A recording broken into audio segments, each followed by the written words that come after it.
Hello, my name is Alan Shaban, and I will be doing Unit 5, Problem 15. That problem tells us to evaluate the surface integral of f dot ds, where f equals xzi minus 2yj plus 3xk. The surface given to us is a sphere of x squared plus y squared plus z squared equals 4. So there are several ways to evaluate a surface integral, and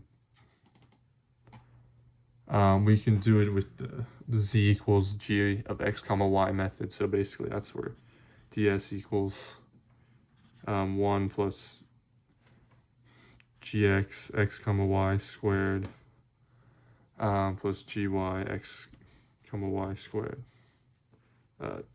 dA. And for this problem, you could do that. It would be really difficult. So there is an easier way. Same with the parametrizing to r, where ds equals, ru cross rv. That is also just trying to find u and v, because we're given s is given in this form. It would be pretty hard to do that. So I think these two methods are not super easy. So we also know we also have divergence is a third way, which is similar to Green's theorem, just a three-dimensional version. So we know from that divergence theorem tells us that f dot n ds equals the triple integral of the divergence of f with respect to volume, or dv.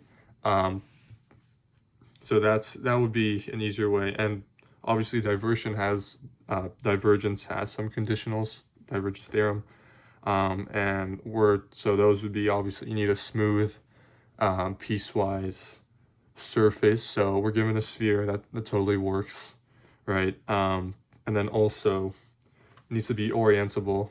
We're told this has outward orientation, that works, and also it needs to be closed. Obviously a sphere is closed, so we can definitely use divergence theorem for this problem.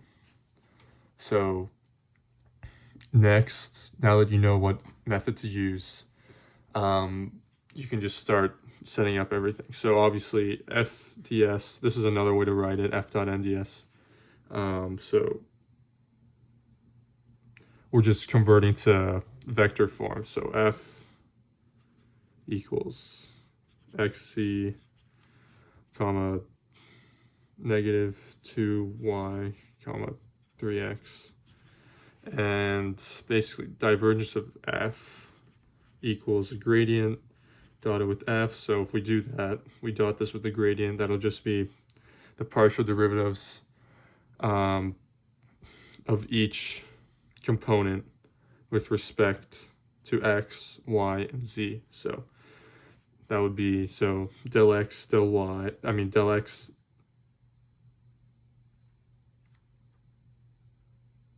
or del x times xz would just be z.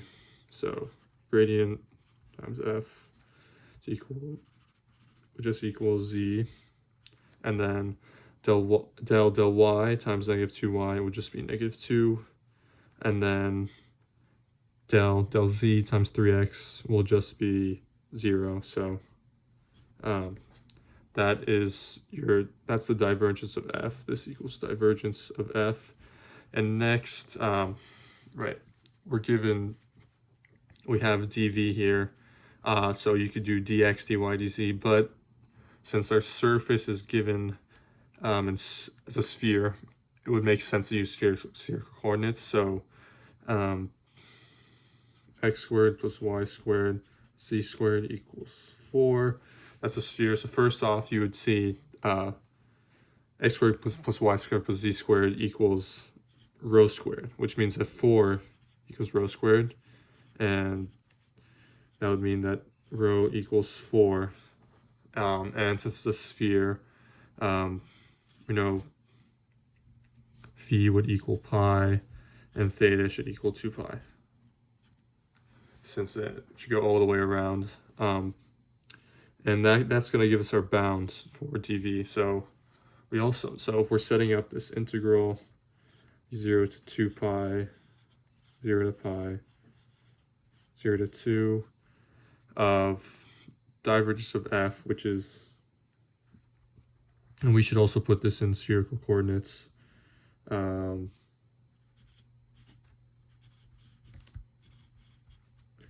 we know it's rho squared sine phi is our Jacobian, and then divergence of f converted into spherical coordinates. So z minus 2 should be rho cosine phi minus 2, since z equals rho cosine phi.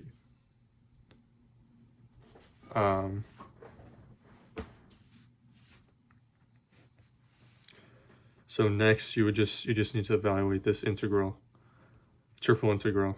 So first thing you could do is distribute this, so that would just be, this would come down as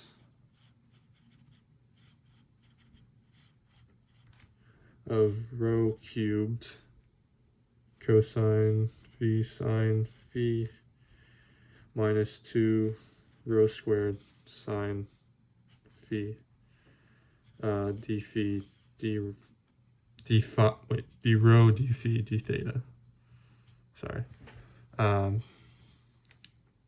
So now we can evaluate the integral. So with respect to rho, it should be rho to the 4th over 4 times cosine phi sine phi minus 2 rho to the 3rd over 3 sine phi, and then this should be from 0 to 2 with respects to d phi d theta. And if we do from 0 to 2, it would just be, so 2 to the 4th is 16, divided by 4 is just, it's 4 cosine phi sine phi, and 2 cubed over 3 is just 8 over 3, times 2 is 16 over 3, so it would be minus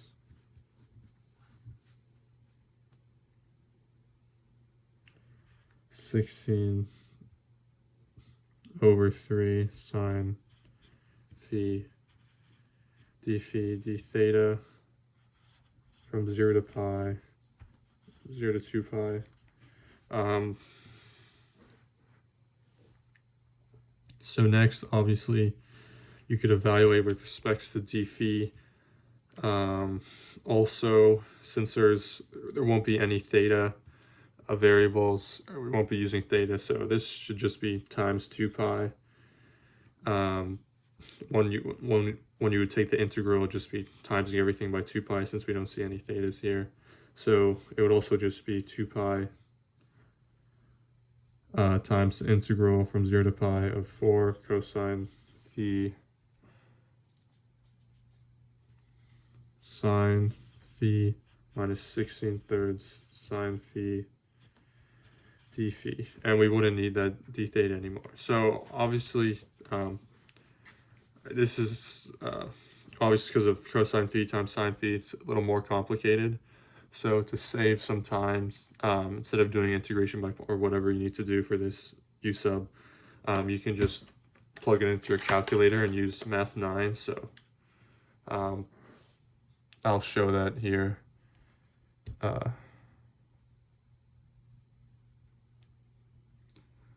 So math 9, is from 0 to pi of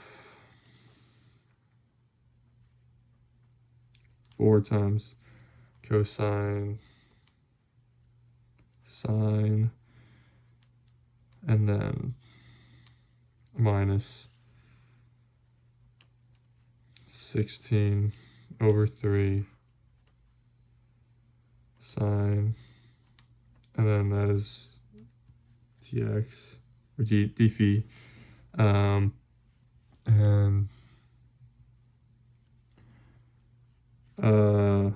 that is not correct.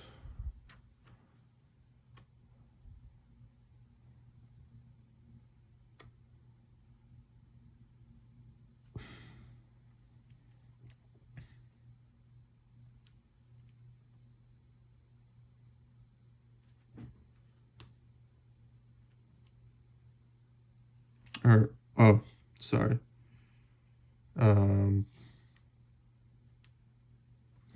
Need to multiply by 2 pi times 2 and times pi. Okay, that's still.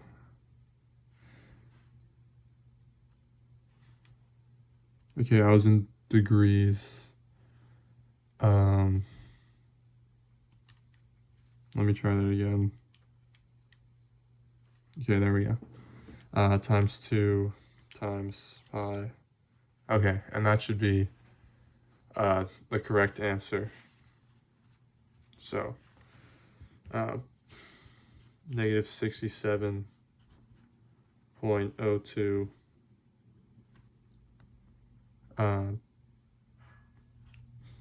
round to third decimal place, or so 021, and that should be the answer. And basically, since we can relate divergence to outwards flux, this is basically telling us that this is what's coming out of